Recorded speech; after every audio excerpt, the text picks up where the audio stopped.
بسم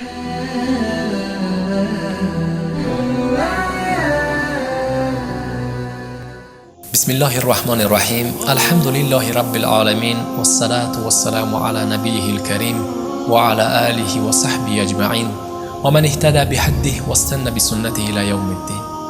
ای مؤمنان، آگاه باشید که شما در ماه مبارک به خوشبویی ها و بخشش و هدیه های ربانی معتبر گشتید.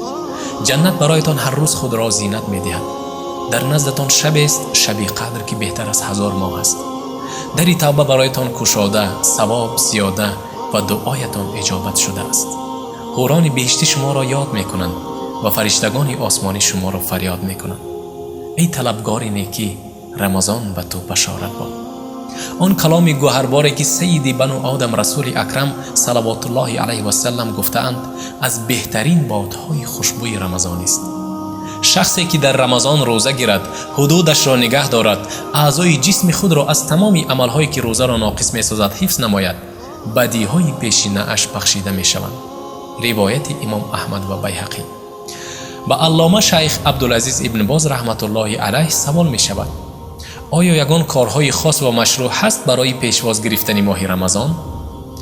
علامه ابن باز رحمت الله علیه در جواب میگویند: ماه رمضان افضل ترین ماه‌های سال است، زیرا که الله رب العزت و الجلال خاص روزه را در این ماه فرض گردانید و آن را رکن چهارم از رکن‌های اسلام گردانید و مشروع گردانید برای مؤمن‌ها شب زنده‌داری شب‌های این ماه را، چنانه که رسول اکرم صلی الله علیه و سلم میگویند: بنی الاسلام علی 5: شهادت ان لا اله الا الله و ان محمد رسول الله و اقام الصلاة و ایتاء الزکات و صوم رمضان.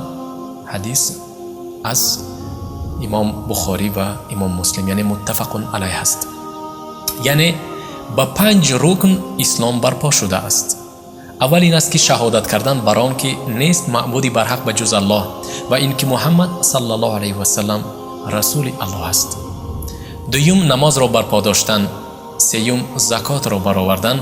چهارم روزه ماه رمضان را گرفتن و پنجم حج خانه الله را اجرا کردن است.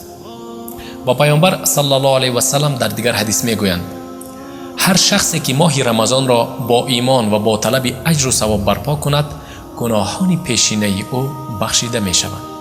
این حدیث نیز حدیث متفق علیه است. هم امام بخاری و هم امام مسلم آن را در صحیحشان روایت کردند.